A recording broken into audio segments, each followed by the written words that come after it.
കാട്ടാനയുടെ ആക്രമണത്തിൽ കൊല്ലപ്പെട്ട പുഷ്പാകരന്റെ കുടുംബത്തിന് 14 ലക്ഷം രൂപ അടിയന്തര ധനസഹായം നൽകാൻ സർക്കാർ തയ്യാറാകണമെന്ന് CPIM എറണാകുളം ജില്ലാ സെക്രട്ടറി എസ് സതീഷ്.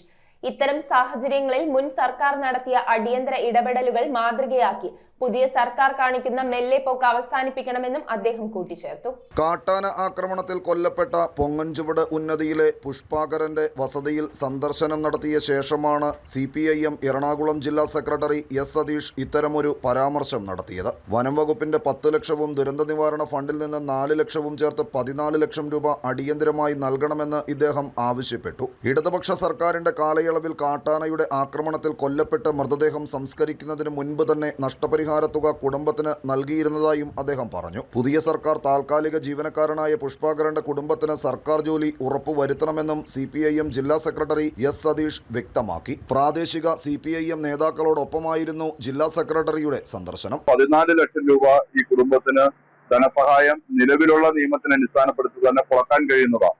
ഇപ്പം മുൻകാലങ്ങളിൽ ചെയ്തതുപോലെ തന്നെ അടിയന്തരമായി നാളെ തന്നെ ഈ കുടുംബത്തിന് അത് പുറക്കാൻ ആവശ്യമായ സമീപനം സ്വീകരിക്കണം എന്നുള്ളതാണ്. News bureau, Perumbavoor. സ്കൂൾ ബാഗുകൾ, നോട്ട് ബുക്കുകൾ, സ്റ്റേഷനറികൾ തുടങ്ങി എല്ലാ സ്കൂൾ ഐറ്റങ്ങളും ഇനി മിതമായ നിരക്കിൽ സ്വന്തമാക്കാം. 1000 രൂപയ്ക്ക് മുകളിൽ സ്കൂൾ ഐറ്റങ്ങൾ വാങ്ങുന്നവർക്ക് നറുക്കെടുപ്പിലൂടെ ഒരു സൈക്കിൾ സമ്മാനം. PMSEB smart mart, 40 feet road, Palluruthy.